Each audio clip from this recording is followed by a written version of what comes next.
The theme for today's conference is Facing Segregation, which is the title of the book edited by my co-editor Hank Weber and myself. We wanted to make sure that the solutions were front and center. So I'm going to talk a little bit about the nature of segregation, what I think of as three fallacies in terms of how we often think about segregation, and then I'm going to move into three solutions I think we are positioned to do today. What do we mean by segregation? So race and class are, of course, correlated in the United States, and of course they're not perfectly correlated. So racial segregation and segregation by income or by wealth are related but different. So, I'll speak a little bit to the historic causes of segregation. Of course those are racialized. Patterns are rooted in structural racism. But as we talk about solutions, we're often talking about income-targeted programs. So again, these are two deeply intertwined forms of segregation, and I'm going to be kind of talking about them hand in hand. The first fallacy I want to talk about is this idea that segregation is driven by individual housing choices. If you were at last year's conference, you'll have heard a lot of the history around the public policies that structured segregation by race and by income. We have redlining, again, redlining not just an abstract concept, but as you can see from this map of St. Louis, practice by the Federal Housing Administration, of literally drawing red lines around African American neighborhoods and mortgaging or supporting mortgages on the basis of race. The counterpart to that was the green lining of particularly white suburbs.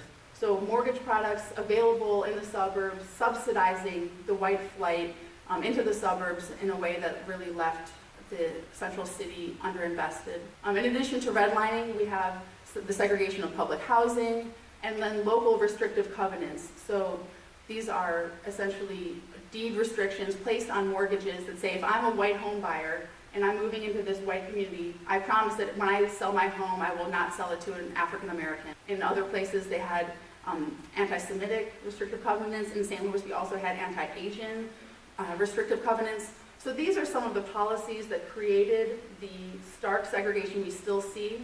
And this is also, I think, part of the justification why policy solutions still need to be on the table, that this just can't be, the private sector can't just be the civil sector, but that we also need to use the tools of government to undo what the tools of government first did. The next fallacy I want to talk about briefly is that solutions must involve the movement of low-income people and or people of color. Often we think about it in school deseg programs that it's about kids getting on buses, and it's especially kids of color that are doing the work, spending the hours and being the minorities in their schools and doing that hard work of integration.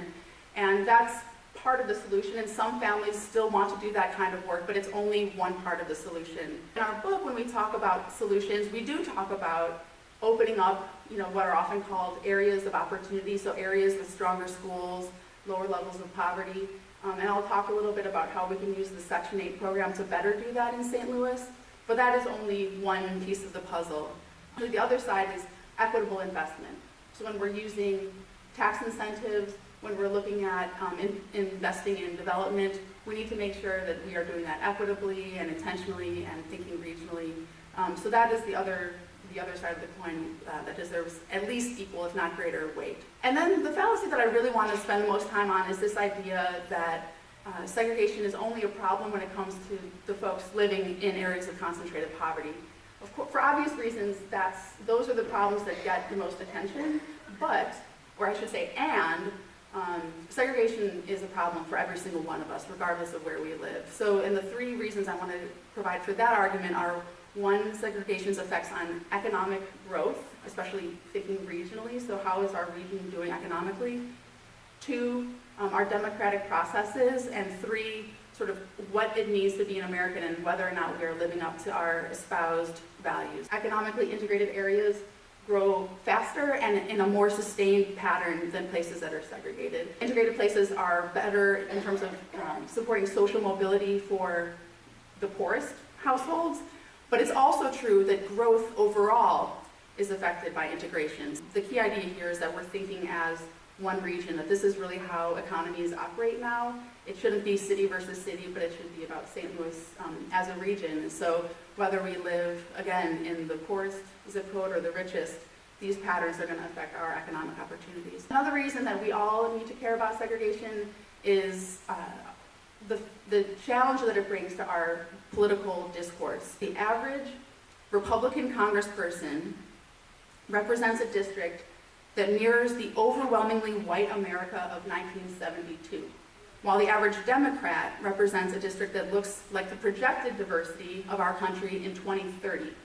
On top of the racial segregation, on top of the economic segregation, we have this political segregation and political polarization. And if we do not see one another, if we do not interact with one another, if we do not sit down at the table with one another, how on earth are we ever going to have the messy, complicated debates around these tricky policy questions? And if we can't do it, how can we expect our elected officials to do it?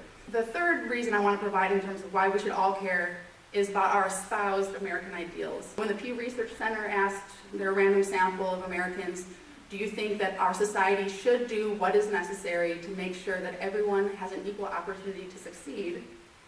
86% of Americans agreed with that.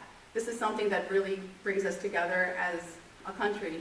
But we know that when we create, through public policy from the federal down to the local level, opportunities that are starkly unequal, when we fund education on the basis of property taxes and property values are structured in a way that is racist and starkly unequal, that there's no way that we can be honest about this history and this sort of ongoing history and say that we've achieved this goal. So we have a question to ask ourselves, and especially those of us who have benefited from the current arrangements, especially white Americans. Do we uphold, do we try to do the convolutions and the sort of rationalizations to maintain this self-narrative, this idea that we have this a meritocratic society, that if I'm doing well and I'm white, it's because of, everything is just because of how hard I worked, and that, all the problems that we still see, well, we dealt with those politically in the Civil Rights era. We have the Fair Housing Act, we have the Civil Rights Act, we solved those problems. Are we going to uphold that lie? Or are we going to acknowledge the truth and the reality? The structures that we're living with are based in public policy. They are ongoing. Current policies, even if they are not racialized in their language, are still perpetuating the history of the previous policies. And we are, as individuals, also making decisions, private decisions, that also perpetuate those patterns. So are we going to acknowledge that? Are we going to use our position, whatever that position is, to dismantle these structures and to challenge this inequality?